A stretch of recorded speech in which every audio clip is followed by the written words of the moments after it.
très puissant et très véridique ñu may soxna Maïmouna Bousso moom également mu indi jàngatam ci mbir mi laata ñuy woo honorable député Guy Marius Sagna bi nga xam ne nee nañu région bi ko fal mu nekk député à l'Assemblée nationale ñaar yi mu indi rek benn bi baaxul Maïmouna, vous avez la parole. Merci beaucoup, salam alaikum. Félicitations à Dame. Dur de passer après Dame, mais bon, on va essayer. Je tenais d'abord, par la suite de doyen Habib, nuyuwaat askanu Sénégal sargalaat leen delloo leen njukkal en même temps itam féliciter équipe yi nga xam ni sunu sœur Fatima Mbaye ngi ci la nekk ak ñoom laxaat ñi fi jaar léegi les équipes techniques ak les équipes de parrainage ñi nga xam ne ñoo nekkoon ci saisie yi ñëpp xam nañu saisie parrainage ni mu mettee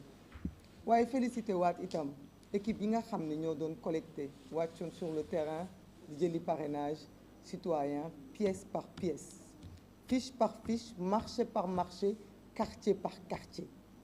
mu nekk liggéey boo xam ne du tricherie du caaxaan ñëpp gis nañu bi ñu ci commencé am na journaliste yu fi nekk léegi yoo xam ni bis boobu teewee woon nañu bi ñu nee salaamaaleykum mbir mi tàmbali na Sénégal yëpp nag yëngu ñu ngi jaajëfal sénégalais yooyu di leen wax ne yéen joxewu leen benn faux parrainage joxewu leen benn parrainage bu matul parce que ñun ñi ngeen ko jox ba ngeen ñu koy jox xam nañu ni yéene ngeen ñu ko joxee xam nañ ni da ngeen ko dencoon fu sore làq ko bala ngeen ñu koy jox donc lépp pour wax rek ni lii ñu fi woon léegi sénégalais yëpp seetaan ko dafa bokk rek ci sabotage bi nga xam ni moom la régime bi di def parce que en réalité li nekk di organiser du élection présidentielle mais hold-up électoral loolu la ñuy waajal hold-up électoral bi ñuy waajal nag bu kenn yaakaar ni parti politique yi la ñu ko def wala candidat yi ñu éliminer la ñu ko def askan Sénégal la ñu ko def ndax askan wi moom moo war a fal moo war a folli askan woowu di fal di folli ñoom la ñu nekk di fowee seen avenir ñoom la ñu nekk di leen ne du ngeen non inscrit sur le fichier teguñu ko fenn sénégalais yépp ñoom ñoo bokk yem mais ñu décider am na sénégalais yoo xam ne dañuy am carte d'identité mais mënuñoo voter foofu la tàmbalee waaye yemuñu ci loolu dañu wëlbatiku di jël les candidats légitimes de l'opposition ñi nga xam ni ñoo ne ci mairie yi nekk ci communes yi nekk ci département yi nekk ci askan wi nekk ci suuf nekk ci kaw di liggéey di xeex nekk ci développement nekk ci association ñooñu la ñu génnee ne leen yéen du ngeen bokke toog leen ne le dem jëli seen ay candidats fantoches yoo xam ne ñoom ñoo leen xam parce que ci seen clan la ñu bokk te lépp dina leer ci kanam tuuti daal di leen parrainer ngemb leen ngir lan flouer le jeu ngir lan woon àdduna parce que ñoom àdduna la ñuy waxal waxuñoo ak sénégalais yi mosuñoo faale sénégalais yi ndax ku faale sénégalais doo ko xañ a voté àdduna la ñu bëgg a wax ne leen xool leen ñii candidat yii ñëw nañu ngemb suñu candidat ndax seen candidat moom bu àdduna bi yëpp ngemboon ko mënta taxaw ndaxte koo xamante ne ñemewuloo jàkkaarloog say moroomu góor nawle bëre ak ñoom làmb ju set wecc kooku moom yow la rek ak sa destin waaye lii ñuy def nii sabotage électoral la président Macky Sall di ko def nag avec la complicité de l'administration territoriale l'administration bi nga xam ni mooy gérer élection yi ñëpp gis nañu seen taxawaay décision de justice ñu ne duñu respecté Sénat ñu jël ko du jour au lendemain changé ko de façon illégale terewul changement boobu ñu ko changé sax mënoon naa def rôlam parce que moom ci processus électoral bi la bokk mais mu complice noppi ne patt pataaral toog mel ni comme ñooñu ñu fa tabb Doudou Ndir moo leen gën leen ndey gën leen bàyyi ba ñoom amuñu lu ñu wax bañ leen tabbee ba li kenn déggatu leen te pourtant fekk nañu ci seen table dossier boo xamante ne dañ ci war a yëy yàbbi waaye defuñu ko waaye yemuñu foofu président Macky Sall jël justice bi nga xam ne ñun ñëpp ñoo ko bokk sukkal ko ñu ciy def lu leen neex loo xam ni démb Cour suprême da koy wax ba ñu bind ko di ko jàngale ci école yi bu fekkente ne opposition ak sunu candidat di Ousmane Sonko moom moo ñëw devant cette justice là mbir mi yëpp changé justice bu président Ousmane Sonko présenté woo justice day fàtte lépp lu nekkoon jurisprudence fàtte lépp lu nekkoon lu jaaroon démb fàtte lépp lu nekkoon atte fàtte lépp lu nekkoon loi lépp lu nekkoon règlement dañuy créer une nouvelle justice pour lui taillée sur mesure ci gaawaay ci diligence ak ci forme ak ci lépp ci complicité ñëpp di seetaan ñun ñëpp nag dañ ci am responsabilité yoo xamante kenn ku ne da koy jël ba mu mat sëkk parce que ñun ñii tey fekke 2024 tey ñu nekk le 5 janvier 2024 ñun de démb amoon nañu histoire amoon nañu sax lay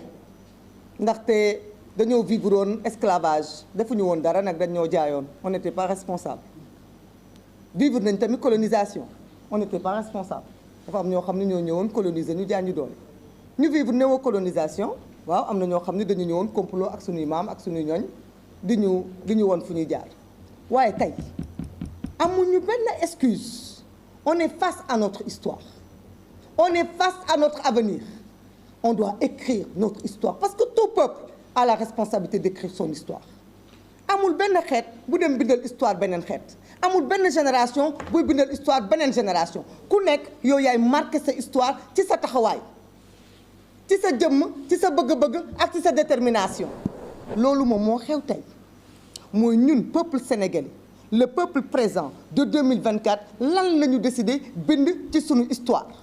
est-ce qu'on va accepter d'être des demi-citoyens est-ce qu'on va accepter que ñu ñuy choisiral kan mooy sunu président est-ce qu'on va accepter arbitrage bi injustice bi persécution bi parce que oui il s'agit d'une persécution dañu am candidat mu tudd Ousmane Sonko gis ngeen li mu dund démb Cour suprême kenn xalaatu ko woon parce que jàppoon nañu ni quand même Cour suprême bu ñu fa indee exception d'inconstitutionnalité la moindre des choses dina ci yeeyi àddu waaye déedéet defu ko mu dem au fond jusqu'à pas d'heure après avocat yi dinañ ci wax waaye bu loolu weesoo bu fekkente ne xool nañu li xaw démb Cour suprême sunu candidat le rappel profite aux croyants foog ñu fàttali parce que nag sunu candidat 2016 ba léegi mu ngi subir 2016 dañ ko radier 2017 ñu persécuté ko ci ngëm-ngëmam naan ko salafiste nga Ibadou Rahman nga 2019 ñu persécuté ko ci famille am naan ko sa jabar dañuy muuru yow nangam di rey ay militantam Maïmouna Sagna fii lañ ñu fekk Mariama Sagna 2021 ñu jël ko complot d'état teg ko ci kawam rey ay xale stigmatiser ko calomnier ko insulter ko 2022 ñu def ci moom complot politique écarter ko des élections législatives ñun ñii ñëpp teewee woon nañu 2023 ñu traqué ko violenté ko brutaliser ko séquestrer ko këram barricadé ko arrêté ko arbitrairement mais il reste debout il se bat pour le peuple il se bat pour le Sénégal est-ce que le Sénégal va continuer à laisser Ousmane Sonko persécuter de cette façon-là est-ce que nous allons benn yoon tey def ce regain lu ñuy xaar ci ñun neex na trop doyen ñuy fàttaliku suñuy maam di wax seen i jaar-jaar ñoom de gàcce ngaalaama bind nañ seen histoire ñun nag on est devant notre histoire te nag fii les écrits resteront clan Macky Sall li muy def nëbbatuwu ci daf koy def ci kanamu ñëpp ne fang-fangaaral lan mooy suñu réaction ñun peuple sénégalais lan mooy suñu taxawaay dégg nañu nag ni le peuple est prêt parce que ñoom xam nañu le peuple est prêt ndax bëgguñu dem élection wóoluwuñu seen candidat bëgguñu organiser élection bëgguñoo bëre ndax jóge nañu ci Ousmane Sonko ñu ngi jéem pareeguñu te pareeguñu nag avocat yi dinañ leen ci wax lu leer ndax ba tey mu ngi nekk suñu candidat parce que un processus électoral c'est avant pendant et après légitimité électorale ki koy gagné mooy ki peuple bi décidé si on empêche à notre candidat de participer accepterons-nous les résultats de ces urnes-là c'est une question qu'il faudra se poser su fekkente ne jox nañ leen toutes les preuves suñu ay candidats Bassirou Diomaye doyen Habib keneen ak keneen ñu am nu ñu doxalee ak ñoom est-ce que on ira à ces élections c'est des questions auxquelles il faudra répondre mais mon message aujourd'hui ce sera au peuple sénégalais mon message c'est celui-ci li waral lii yëpp ñuy dund ay nit ñu bëgg nguur ay nit ñu sàcc ay nit ñu luubal ay nit ñoo xamante ne dañu ragal seen ginnaaw bëgg fee toog ndax protéger seen ay arrière moo tax ñu défier ñu yor suñu alal yor suñu police yor suñu gendarmerie yor suñu loi yor suñu administration di ci def lu leen neex te nee nañu ñun mënuñ ci loolu dara te pourtant ñun ñoo leen fal jox leen pouvoir mais ñun bientôt yàggatul d'ici quelques jours on a notre mot à dire dinañu taxaw comme le peuple sénégalais qu'on mérite parce que comme li ma leen wax sànq amuñu raison amuñu excuse fii parce que on est des gens civilisés ñoo njëkk a voté ñi ñu noot on est devant l'histoire message bi ma leen di jox mooy nous devons rester debout nous devons continuer à nous battre lu tax ñu war a continuer di xeex pour la mémoire des Sénégalais qui sont tués pour la mémoire des Sénégalais qui sont morts en mer parce que dañu daw pour la mémoire des Sénégalais exilés des Sénégalais emprisonnés plus de milliers de Sénégalais emprisonnés ñi ñàkk seen liggéey mais aussi pour libérer Ousmane Sonko pour libérer ces prisonniers politiques parce que li jàpp Ousmane Sonko mooy lii di riir bañ bëgg confisquer seen voix loolu moo tax ñu war a continuer taxaw loolu moo tax ñu bañ a céder loolu moo tax ñu war a xam ni on est sur le combat politique parce que le président Ousmane Sonko l'a toujours dit ñu ngi jaajëfal bu baax ces avocats ils ont mené le combat juridique mais je me rappelle des mots de Ousmane Sonko ce combat est un combat politique autant qu'il est juridique le combat juridique c'est le moment des robes noires ils nous ont honorés ils ont fait notre fierté dans les tribunaux ils ont montré à quel point le droit est juste le droit vibre quand on est du côté de la vérité mais nous aussi nous avons un combat politique à mener et ce combat politique nous allons le mener jusqu'au bout pourquoi pour la mémoire de ce pays-là pour l'avenir et pour ne pas être des lâches parce que nag kii jaam toogu fi buumu jaam yi dagg nañ leen bu yàgg ne sénégalais bu nekk waajal boppam ne sénégalais bu nekk jàpp ni moom mooy la solution ne sénégalais jàpp ni bu sëggee jooy bu toogee bu bàyyee bu xàddee na xam ni li mu doon xeex ñii dee ak ñi ñu toroxal lépp nax saay na on est face à l'histoire mais du Ousmane Sonko moo nekk face à l'histoire seul parce que li mu leen waxoon la def suma destin c'est entre vos mains nos destins sont entre vos mains tous les gens qui sont ici sont en danger ñii dañ leen takkal ay bracelets ñii dañ leen di persécuter ñii dañ leen di traquer ñii di leen tirer ay balles ñun ñëpp suñu destin dañ ko teg ci seen loxo sénégalais yi c'est ensemble que nous allons nous libérer wala ensemble nous allons nërmeelu à jamais adduna ñëpp reetaan kon nag que chacun prenne ses responsabilités c'est tout ce que j'avais à dire maa ngi leen di jaajëfal di leen gërëm. Pardon? Mon discours en français ne sera pas long. Je veux tout simplement dire que le peuple sénégalais est devant un tournant historique, que tous les peuples sont face à leur destin et que nous avons la même responsabilité que les autres peuples qui se sont libérés à écrire notre histoire. Nous avons été victimes d'esclavage, de colonisation. Nous avons été traqués dans le passé, mais aujourd'hui, nous n'avons plus d'excuses. Nous n'avons plus d'excuses parce que nous avons l'information, la civilisation, nous avons la santé. Nous avons montré que nous ne sommes pas une race inférieure. Nous avons montré que nous ne sommes pas un peuple inférieur. Nous avons la volonté et la responsabilité d'être au rendez-vous devant l'histoire. Nous ne devons pas continuer à dire ce que les Maliens ont fait, ce que les Guinéens ont fait. Ils ne sont pas plus valeureux que nous. Nous devons montrer à ces clans politiques qui sont en train de régner dans ce pays, qui sont en train de régner dans ces continents depuis des décennies, que nous ne sommes pas leur sujet, que nous ne sommes pas nés pour leur servir, que nous ne sommes pas nés pour qu'ils s'enrichissent, nous ne sommes pas nés pour qu'ils bafouent nos droits, nos libertés. Ils ont tué, ils ont emprisonné, ils ont volé, ils ont dilapidé nos ressources. Aujourd'hui, ils veulent emprisonner notre dignité et notre envie d'élire un homme qu'ils ont persécuté depuis des hommes et qui n'a de tort que de rester debout. Ousmane Sonko est debout, il est résistant, il est résilient, il a montré son amour pour ce pays. Le peuple sénégalais doit se lever à côté de lui être le plus solidaire que possible. Et j'attire l'attention de la communauté internationale pour leur dire qu'ils sont complices. Ils sont pressés d'aller à travers le monde éteindre des feux qui se sont créés après des élections illégitimes. Mais ils observent que le peuple sénégalais est en train d'aller dans cette voie sans rien faire. Nous ne nous laisserons pas faire.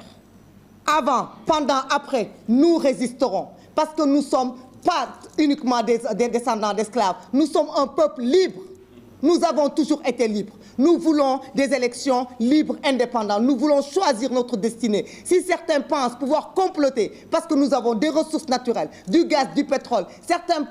pensent pouvoir continuer à piller nos ressources et pour cela, ils acceptent qu'on écarte des candidats qu'on a choisis, qu'ils sachent que devant eux, ils auront le peuple sénégalais. Qu'ils sachent que s'ils sont en danger dans ce pays, ce n'est pas à cause de nous, c'est à cause de ceux-là même qui leur mentent, qui leur font croire que nous sommes des dangers. Nous ne sommes pas des va-t-en-guerre, nous sommes juste des patriotes, des Sénégalais qui ont envie de travailler pour leur pays et pas pour d'autres continents. Donc que la communauté internationale sache que si dans ce pays, notre volonté n'est pas dite, leur devenir dans ce pays-là sera discuté. Ils ne pourront plus se pavaner, avoir leur industrie, avoir leur économie tranquillement au sein de notre pays pendant que nos enfants meurent dans la mer,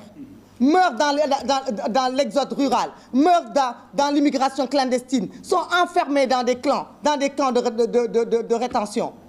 Il faut que cela cesse. Nous voulons nous libérer et nous avons le droit. Donc qu'ils se ressaisissent et qu'ils comprennent que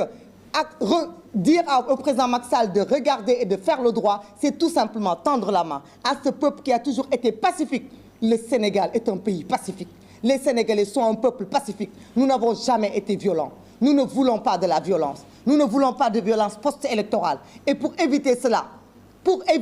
il faut organiser des élections libres et transparentes. Et qu'ils arrêtent. Qu'ils arrêtent de traquer les gens, qu'ils ne pensent pas que c'est en arrêtant les gens qui sont sur cette table-là qu'ils peuvent arrêter cette volonté de ce peuple sénégalais-là. Le peuple sénégalais a montré en 2021 être pire que tous les autres peuples quand il est dos au mur. Maintenant, il faut fly yamale mbir mi et dire que je remercie. Merci Maïmouna pour ce cri de cœur. Nous, honorable Guy Marius Sagna, après... El Malick Ndiaye dina tëj waxtaan bi parce que suñu avocat yi yegsi nañu te ñoom également il faut que ñu am loo xam ne dinañ ko baaxee askan wi. Honorable, vous avez la parole. jërëjëf président Dianté maa ngi leen di nuyu yéen ñëpp ci seen tur ak seen sant di am mbégte bu rëy a rëy nekk fii tey ak yéen ci conférence de presse bi coalition Sonko président 2024 di organiser. maa ngi jéggalu président Dianté ci waxtu bi ma ñëw ci tardé bi ñetti fan a ngi ñu ngi nekkoon Daaru Musti Daaru Marnaan Touba Mbacké Bambey Diourbel ak ñoom seen foofu laa jóge nii foofu laa jóge jaar fii jotuma sax dem sama kër pour mun a changer samay yére li ñu nemmeeku fépp fu ñu dem ci dem jaale mbokk yi nga xam ne ñoom